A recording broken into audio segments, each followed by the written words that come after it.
Bonjour à tous, et bienvenue sur cette exploration profonde de la philosophie bouddhiste. Aujourd'hui, nous allons plonger dans un concept fascinant et central de cette tradition millénaire. Les trois voiles de l'ignorance.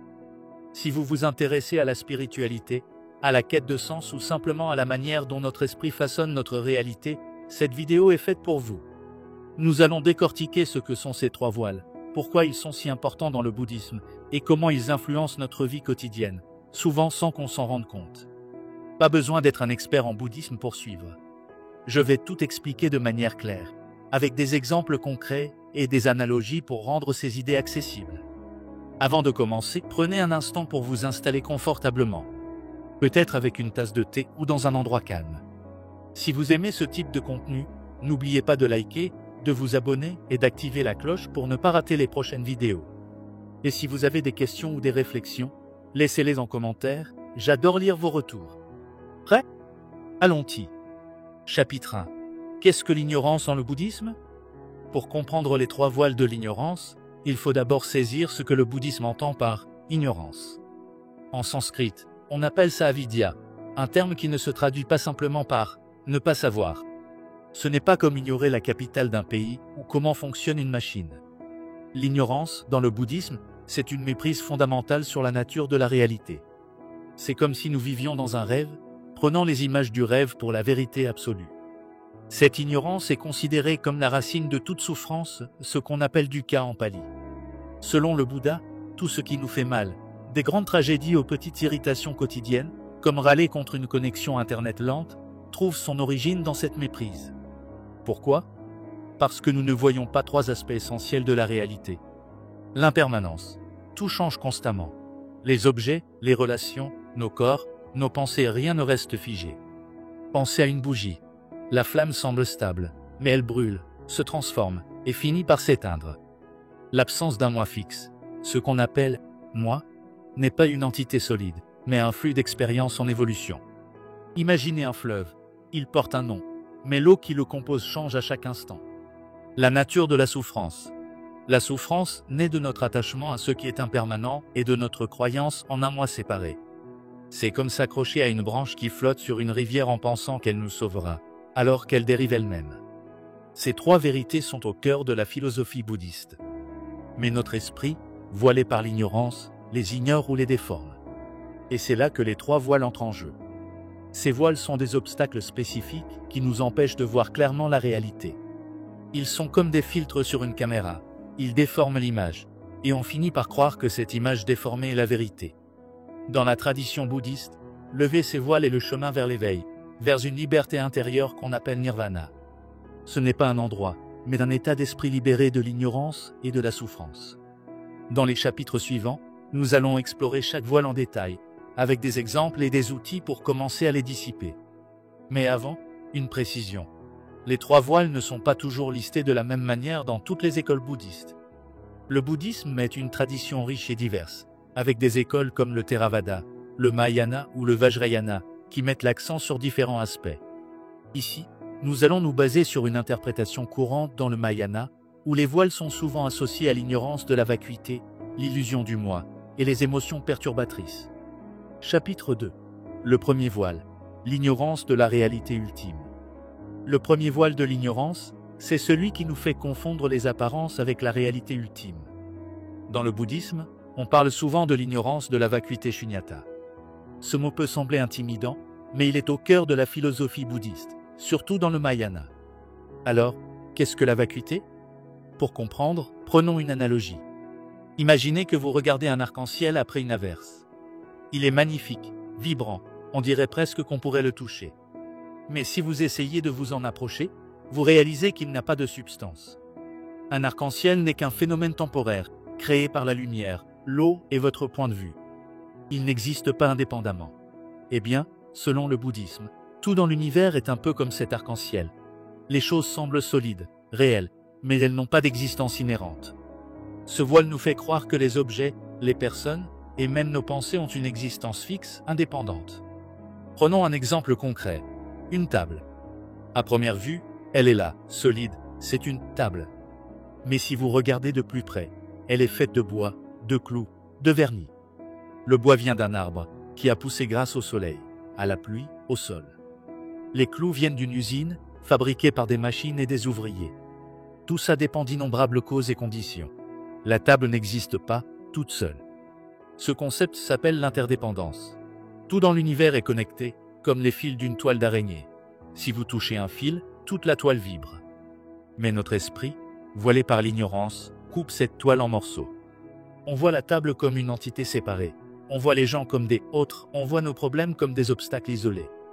Pourquoi est-ce un problème? Parce que cette vision erronée nous pousse à nous attacher ou à rejeter les choses comme si elles étaient permanentes. Par exemple, imaginez que vous achetez un nouveau téléphone. Vous êtes tout excité, vous le trouvez parfait. Mais un jour, il se casse ou devient obsolète. Si vous pensez que ce téléphone a une valeur inhérente, vous souffrez quand il disparaît. Mais si vous comprenez qu'il n'est qu'un assemblage temporaire de pièces, dépendant de causes et de conditions, vous êtes moins attaché, et donc moins affecté par sa perte.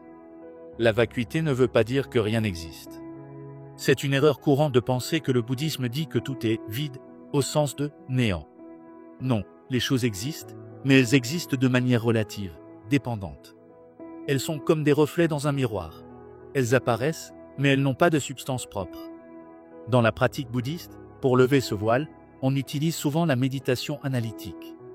Par exemple, prenez un objet qu'un stylo, une tasse et décomposez-le mentalement. D'où vient-il? Quelles sont ses parties? Ses causes? Vous commencez à voir qu'il n'a pas d'existence indépendante. Cette prise de conscience peut être libératrice, car elle réduit notre attachement et notre aversion, deux sources majeures de souffrance. Un autre exemple. Pensez à une dispute avec quelqu'un. Sur le moment, elle semble si réelle, si importante. Mais si vous réalisez que cette dispute est un phénomène temporaire, dépendant de vos émotions, des mots échangés, des circonstances, elle perd son pouvoir sur vous. C'est le début de la sagesse bouddhiste. Chapitre 3. Le deuxième voile, l'illusion du moi. Le deuxième voile est peut-être le plus difficile à lever. C'est l'illusion d'un moi permanent, solide, indépendant. Dans le bouddhisme, ce concept est appelé anatta, ou non-soi. L'idée est que ce qu'on appelle moi, cette sensation d'être une personne stable qui traverse le temps, n'est qu'une construction mentale. Pour comprendre, imaginez que votre esprit est comme un film projeté sur un écran. Chaque image du film est une pensée, une émotion, un souvenir passe rapidement, mais leur succession donne l'illusion d'une continuité. On pense « c'est moi, je suis comme ça ». Mais si vous ralentissez le film, vous voyez que chaque image est différente. Il n'y a pas de « moi » fixe derrière ces images, juste un flux constant. Ce voile nous pousse à nous identifier à tout ce qui passe par notre esprit ou notre corps. On dit « je suis mes opinions, je suis mon travail, je suis ce que les autres pensent de moi ». Mais regardez de plus près. Vos opinions changent avec le temps, votre travail peut évoluer, et les jugements des autres ne sont que des pensées passagères. Alors, où est ce « moi » qu'on défend si farouchement? Prenons un exemple.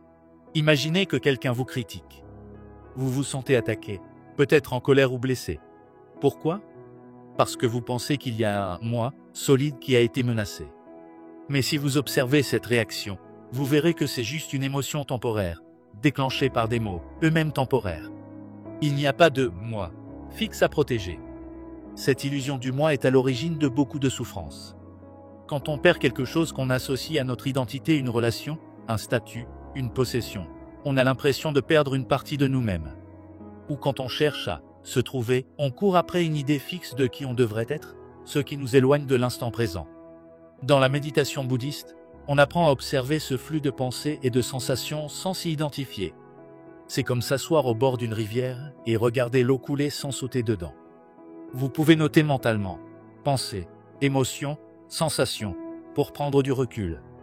Avec le temps, vous réalisez que ce « moi » n'est qu'un label qu'on pose sur une série d'expériences. Ce concept peut sembler déstabilisant au début. On se demande « si je ne suis pas ce moi, alors qui suis-je » Mais le bouddhisme ne dit pas que vous n'existez pas. Vous existez comme un processus, comme une danse d'éléments en constante évolution. Et cette prise de conscience est libératrice, car elle vous libère du besoin de défendre ou de prouver ce moi. Vous pouvez simplement être, sans vous accrocher à une identité rigide. Une pratique courante pour explorer ce voile est la méditation sur les 5 agrégats skandhas, qui sont les composantes de l'expérience humaine selon le bouddhisme. La forme, le corps, les sensations, les perceptions, les formations mentales comme les pensées et la conscience. En observant chacun de ces agrégats, on voit qu'aucun d'eux n'est un « moi » fixe. Par exemple, votre corps change constamment, vos cellules se renouvellent, vous vieillissez. Vos pensées vont et viennent. Rien dans ces agrégats ne peut être saisi comme un « moi » permanent. Chapitre 4. Le troisième voile, les émotions perturbatrices. Le troisième voile, ce sont les émotions perturbatrices, ou klesha en sanskrit. Ce sont des états mentaux comme la colère, l'attachement, la jalousie, l'orgueil, la peur ou l'ignorance elle-même, qui surgissent à cause des deux premiers voiles. Parce qu'on ignore la vacuité et qu'on s'accroche à l'idée d'un moi, ces émotions prennent le contrôle et obscurcissent notre esprit, comme des nuages qui cachent le soleil. Prenons un exemple. Imaginez que vous êtes dans un embouteillage et que quelqu'un vous coupe la route. Vous sentez la colère monter. D'où vient-elle? D'abord, du deuxième voile. Vous pensez qu'il y a un « moi » qui a été lésé, un « moi » qui mérite respect et priorité. Ensuite, du premier voile. Vous voyez la situation comme solide, comme une injustice réelle et permanente, au lieu d'un événement temporaire et interdépendant. Cette colère est un klesha, une émotion perturbatrice qui trouble votre paix intérieure. Dans le bouddhisme, on ne dit pas que ces émotions sont mauvaises ou qu'il faut les supprimer. Elles font partie de l'expérience humaine. Mais elles deviennent problématiques quand elles dominent notre esprit et nous poussent à agir de manière destructrice envers nous-mêmes ou les autres. Par exemple, la colère peut mener à des paroles blessantes, l'attachement peut nous rendre dépendants, la jalousie peut nous emprisonner dans l'amertume. Chaque klesha a une racine, et souvent, c'est l'ignorance. Par exemple, l'attachement vient de l'idée que quelque chose ou quelqu'un est permanent et indispensable à notre bonheur. La peur vient de l'illusion qu'il y a un « moi » à protéger contre un danger. En comprenant ces racines, on peut commencer à dissoudre ces émotions. Le bouddhisme propose des antidotes spécifiques pour chaque klesha. Voici quelques exemples. Pour la colère, cultivez la patience et la compréhension. Essayez de voir la situation du point de vue de l'autre personne. Peut-être qu'elle était stressée ou distraite. Pour l'attachement, pratiquez la générosité et le lâcher-prise. Rappelez-vous que tout est impermanent, comme des bulles dans une rivière. Pour la jalousie, développez la joie altruiste mudita, c'est-à-dire la capacité de se réjouir du bonheur des autres. Pour l'orgueil, méditez sur l'interdépendance. Votre succès dépend toujours d'autres personnes, de circonstances, de causes multiples. Une pratique puissante pour travailler sur ces émotions est la méditation de compassion, ou metta. Vous commencez par souhaiter le bonheur à vous-même, puis à une personne aimée, puis à une personne neutre, et enfin à une personne difficile. Cette pratique adoucit l'esprit et réduit la puissance des kleshas. Un autre outil est la pleine conscience. Quand une émotion perturbatrice surgit, au lieu de la suivre aveuglément, observez-la. Où la ressentez-vous dans votre corps? Quelle pensée l'accompagne? En l'observant sans jugement, vous créez un espace entre vous et l'émotion, et elle perd de son emprise. C'est comme regarder une vague s'écraser sur le rivage. Elle finit par se retirer si vous ne la nourrissez pas. Chapitre 5. Levez les voiles, le chemin vers l'éveil. Maintenant qu'on a exploré les trois voiles, la question est, comment les lever? Dans le bouddhisme, le chemin pour dissiper l'ignorance et atteindre l'éveil est appelé la noble voie octuple, un ensemble de pratiques qui touchent tous les aspects de la vie. La pensée, la parole, l'action, la méditation, et plus encore. Mais ici, concentrons-nous sur des étapes concrètes pour travailler sur chacun des voiles. Pour le premier voile, l'ignorance de la vacuité. Étude. Lisez des textes bouddhistes, comme les sutras du Mahayana par exemple, le sutra du cœur, ou écoutez des enseignements sur l'interdépendance. Comprenez les concepts de base de la philosophie bouddhiste, comme l'interdépendance, à travers des enseignements clairs, comme ceux de Nagarjuna ou du Dalai Lama. Méditation analytique. Prenez un objet, une tasse, une chaise et décomposez-le mentalement. D'où vient-il? Quelles sont ses parties? Cette pratique aide à voir l'interdépendance et à réduire l'attachement.